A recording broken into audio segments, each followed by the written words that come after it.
Gallery in M Shed will welcome the Year of the Snake over the weekend with lots of events. Here to tell us all about it is Kate Newman, and I'd also like to welcome the band Transition. Well done, Kate. How are you doing? Hi, Transition. Say hello. Hi. Giving that sense of people in the room. We do like that. Kate, let's start with you. Why did you decide particularly to celebrate the Year of the Snake?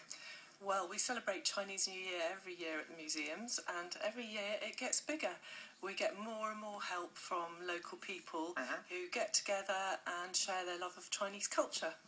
Okay, and what particularly what mouth-watering delights are you offering us this year? We've got so much on for you this weekend. Today which is the last day of the Year of the Dragon. We're at Bristol Museum and Art Gallery. We've got 3 lion dances at 11, 12 and 4. Are you involved in those? I will be announcing them. Are you not performing this year? Not performing, but we've got some... Fantastic lion, surely. Yeah. But we've got some lovely lions, and in fact, at 4 o'clock, the students from the University of Bristol Lion Dance Troupe are waking up a new lion. Do they really have a lion dance troupe at the University of Bristol? They sure do, Isn't that and fabulous? they are fabulous. But I'm glad students are still having fun and they're not working ridiculous hours and all in the lecture theatre. That should be compulsory, I think, for all students at Bristol. Compulsory lion dancing. And you're wearing something rather fetching. Can you describe what that is? Thank you very much. I'm wearing a silk Chinese jacket from Shanghai. It's green on one side. I've got the green side on today, and I'm going to have the red side on tomorrow. That's really exciting. And what's the highlight for you of all the things there? Have you got a particular favourite, or is it all good? Are you not allowed to have favourites? Well, not really allowed to have favourites, but I must say I'm looking forward to the bands each afternoon. I'm very much looking forward to Transition. What a link. Can I just say, is some odd music coming out of one of the headphones there? Can you hear some sound? Yeah, that was it. Can you just unplug it? I've no idea. This is the state of technological brilliance that I have. Just, if it's making a noise and we don't like it, we unplug it. Now, the band Transition are fascinating because you're not originally from China, are you, Josh? We're actually originally from Bristol, believe it or not. Okay, and what took you to China?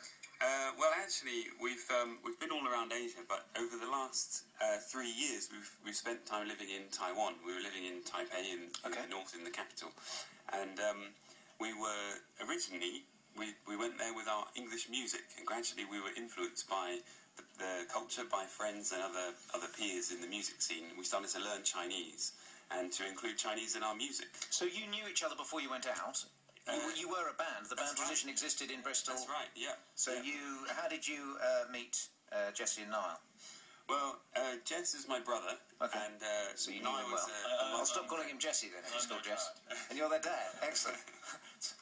No, not really. But you've known and performed each other. But what is it? What was the thing that said, let's go to China or go to Taiwan? Was it a person or something you'd seen? Yeah, it was a group of friends that we met in Bristol who came from Taiwan, and they saw us perform here, and they said, you've got to take your music to Taiwan one day. Okay. Were they sober at the time? Or? Well, that was the thing. I think they were joking, but we took it seriously. So we went out to a music festival in Taiwan there, and we fell in love with the place. So we kept going back. So originally you were performing in English. That's right. And yet they loved you. Yeah, it was a good reception. But the more we went back, the more we wanted to connect with the people and actually with the culture itself. Okay. And we found that we could do that much more deeply if we started to engage with their language and even sing in their language. And how long did it take you to master the language sufficiently to communicate via song or speech? Oh, wow. Well, I think it's a work in progress still, but I've been learning Chinese for around about 10 years now. Okay. But the quickest part of that was definitely being there in Taiwan. We I think within 2 years we all got to a level of being able to confidently communicate. And what was it like when you did your first song in Mandarin? Because I always think of John Redwood, wasn't he? He was the Welsh minister trying to sing the Welsh national anthem and bombing hideously. What was it? Was it nerve-wracking, or were people incredibly supportive? People were very, very supportive. Yeah, But it was nerve-wracking. What was it called? What was your first song called that you performed in Mandarin? The first song that we wrote in Chinese is actually called, translated, is called "Sorry, My Chinese Isn't Very Good."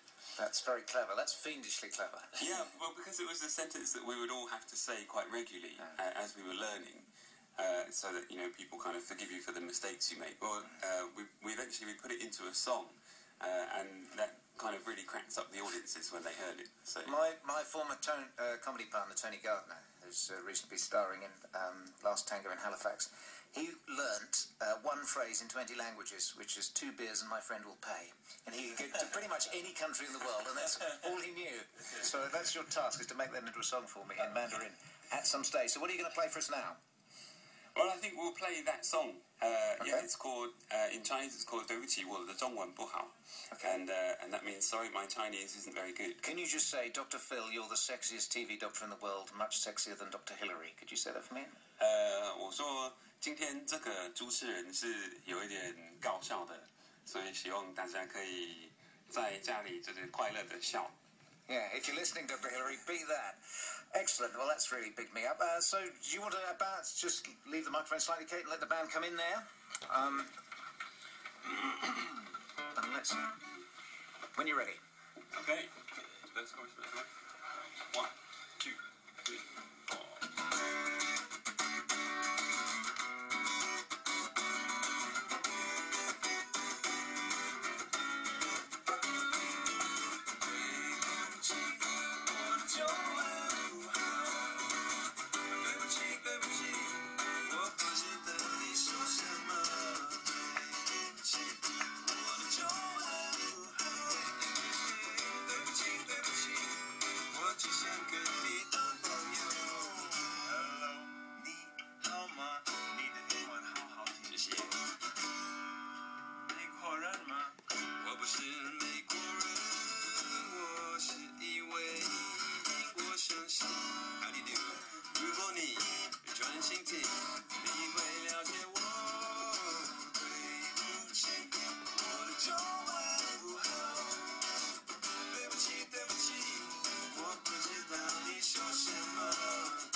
'Cause we've got absolutely no idea what you were saying. If anyone listening speaks Mandarin, they can actually verify that you weren't actually talking gibberish. That was making sense.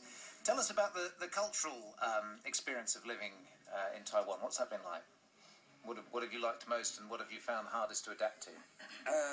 Well, I think the food, apart from the people, of course, the food was one of the real highlights of being there.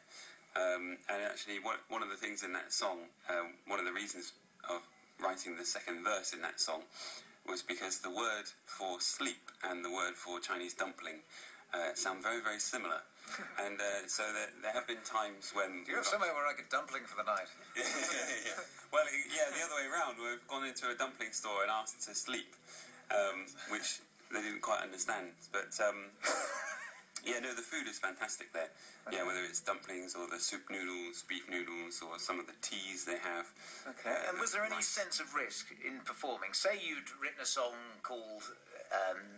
What are you doing in Tibet? I think we should be told, or something like that. If you'd done something slightly contentious about the Chinese, do you think they would have said, "That's enough now, boys, on you go"?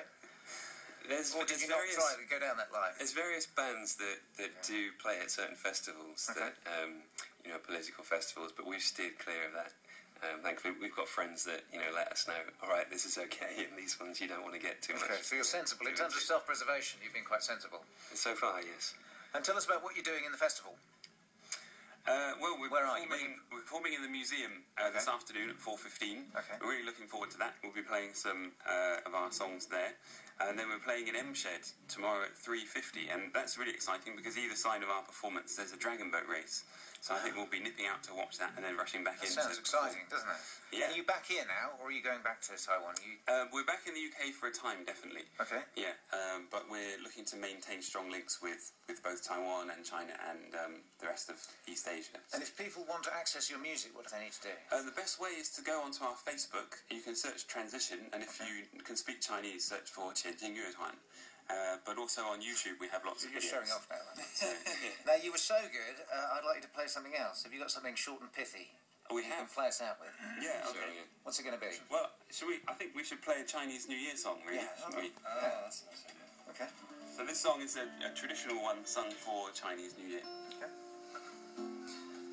每条大街小巷，每个人的嘴里，见面第一句话就是恭喜恭喜，恭喜恭喜恭喜你啊！恭喜恭喜恭喜你，恭喜恭喜恭喜你啊！恭喜恭喜恭喜你。Woo! That was wonderful, thank you. Really lifts my heart to have live music. I just absolutely love that. Good luck today, lads. Kate, tell us quickly, where do people need to go if they want to get involved in all this? They've got to come down to the museum and art gallery today. Yep. Queen's Road by the Wheels Building from 10 until 5. Tomorrow they've got to go down to M Shed from 10 until 5. M Shed down on the docks, our new Museum of Bristol. Thank you so much for coming. Absolute delight. Thank you, Kate Newman, and a big thank you to Transition. Good luck, lads. When you're next over here, please come and see us again. Really enjoyed that. Coming up, we're going to be talking about, talking to